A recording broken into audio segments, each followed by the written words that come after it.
সালামু আলাইকুম, সবাইকে ঈদ মোবারক। কাছে দূরে যে যেখানে আছেন দেশে বিদেশে সবাইকে পবিত্র ঈদুল আজহার শুভেচ্ছা। তবে ঈদের দিনও বাংলাদেশকে নিয়ে আসলে খুবই খারাপ একটা সংবাদ আমরা ফিল করছি। নরম পায় যারে যাইত্যা ধরে তারে, এটা আমাদের কুমিল্লার একটা ভাষা আছে। আর একটা ব্যক্তি জীবনে দেখবেন যে আপনি কারোর সাথে একটু ভদ্রতা দেখাইতেছেন, একটু নম্রতা দেখাইতেছেন, আপনার গালি দিচ্ছে, আপনি ভাবতেছেন ভাই এদের সাথে গালাগালি করে নিজের মান সম্মান যাবে, আপনার ঢিল মারতেছে, আপনি ভাবতেছেন আমার গায়ে তো পরে নাই, সমস্যা নাই। তারপর আপনার একটু ক্ষতি করছে, আপনি ভাবতেছেন যাক আমি এটা নিয়ে কথা বলে আমার ইজ্জত থাকবে না, অথবা আপনি ভয় পাচ্ছেন। আপনি যেইটাই করেন আবার মুখ দিয়ে একটা কথা বলে ফেলছেন যে আমি আসলে এটা পারবো না, ওকে আমার দ্বারা ঠেকানো সম্ভব না। স্বাভাবিকভাবে আপনার উপরে লাগু হইয়া বসবে যদি সম্পর্কের জায়গাটা খারাপ হয়। ঠিক একই কাজ করছে ভারত।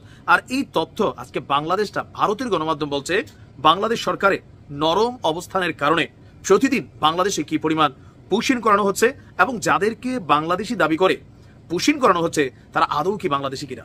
আমাদের পররাষ্ট্র উপদেষ্টা তিনি আসলে কোন কারণে এই দায়িত্ব পালন করেন সেটা আমি নিজেও বুঝি না।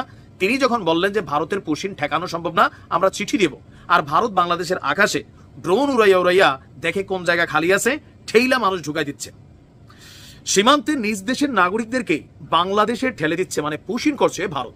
নারী পুরুষ শিশুদের বেআইনিভাবে গ্রেপ্তারের পর তাদের পাঠানো হচ্ছে আপনার বাংলাদেশে।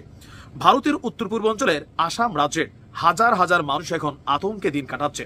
এই প্রক্রিয়ায় দরিদ্র এবং প্রধানত শ্রমিক শ্রেণীর মানুষকে নিশানা করছে ভারতের সরকার। ভারতের মুম্বাইয়ের অধিকার বিষয়ক সংস্থা citizens for justice and piece মানে সিজেপির প্রকাশিত এক প্রতিবেদনে এই চাঞ্চল্যকর তথ্য উঠে এসেছে। প্রতিবেদনে বলা হয়েছে শত শত ভারতীয় নাগরিককে বাংলাদেশি বলে সীমান্তে পুশিন করছে ভারত।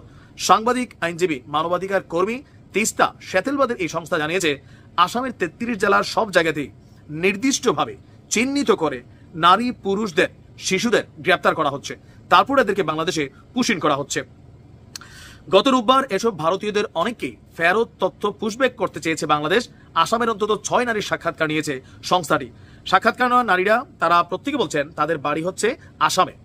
গত 23 মে থেকে রাজ্যের 33 জেলায় অভিযান শুরু করেছে পুলিশ। আর এই অভিযানে মামলা, নোটিশ বা কারণ ছাড়াই মানুষকে আটক করা হচ্ছে। এসব লোকদের ব্যাপারে পরিবার এবং আইনজীবীদের কোনো তথ্য দেওয়া হয়নি।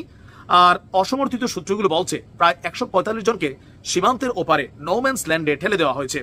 এসব লোক নিজেদের নাগরিকত্ব প্রমাণের জন্যই আদালতে এখন লড়াই করছে। এখন বাংলাদেশের যে অবস্থান আমরা দেখছি, ডক্টর মোহাম্মদ ইউনূসের কার্যত পররাষ্ট্র নীতিতে ভারতের সাথে মানে বিভিন্ন কথা বলে ভারতের গরম করাটা হয়ে গেছে। আমরা কিন্তু এই যে গরমের পরে ভারত যে প্রতিদিন পায়ে পা দিয়া জোরপূর্বক তার দেশের নাগরিক ঠেকাচ্ছে, আমরা এটা বন্ধ করতে পারতেছি না। কারণ এটা আসলে নির্দিষ্ট 2-1 কিলোমিটার জায়গা না যে আমাদের বিজিবি চাইলে ওই জায়গাটাকে কন্ট্রোল করবে। বিশাল সীমান্ত এরিয়া, আপনি কয় দিক করবেন। আর ভারতের টেকনিক দেখছেন, এরা আকাশে ড্রোন উড়াচ্ছে, বাংলাদেশের সীমান্তে পাঠাচ্ছে। কেন? আশেপাশে কোনো গ্রামবাসী আছে কিনা, যদি গ্রামবাসী থাকে এদিক দিয়ে পুশিন করে না। যে জায়গাগুলো খালি পায়, নীরব পায়, নির্জন পায়, ওইখান দিয়ে ঢুকাইয়া বিএসএফ বলে একদম গুলি করে দেবো। তো এই সাধারণ মানুষ দৌড়তে দৌড়তে আসে, একবার ঢুকাই দিতে পারলে রিটার্ন তো আপনি ওইভাবে করতে পারবেন। আপনাকে আবার আইন মাইনা, আদালত মাইনা, পতাকা বৈঠক করিয়া এক দেশের নাগরিক আরেক দেশে হস্তান্তর করতে হবে। কিন্তু ভারত এটা করছে না। সরকার এই নিয়ে কার্যত গেল কয়েকদিন খালি নির্বাচন সংস্কার ছাড়া কোনো কথা ভারতের পুশিন নিয়ে ডক্টর মোহাম্মদ ইউনূসের মুখে আমরা শুনি নাই। এমনকি আমাদের জাতীয় নিরাপত্তা উপদেষ্টা যিনি আছেন তিনিও বলেন নাই, এটা নিয়ে কেউই কথা বলছেন না। কেন? ভয় পান ভারতরে? তো ভয় পাইলে কেন পাঙ্গা নিতে গেছেন? আমাদের জন্য তো অনেকগুলো রাস্তা আছে। আইনজীবী ইশরাত বলছিলেন আমরা জাতিসংঘে এগুলো নিয়ে রিপোর্ট করতে পারি, আমাদের বিচার দেওয়ার অনেক জায়গা আছে। আন্তর্জাতিক অপরাধ আদালতেও অভিবাসন নীতিতে আমরা ভারতের বিরুদ্ধে অবস্থান নিতে পারি। কিন্তু আমরা কোনটা করছি? চিঠি পাঠাচ্ছি ভারতরে, দাদা প্লিজ, এরকম। শক্ত হন।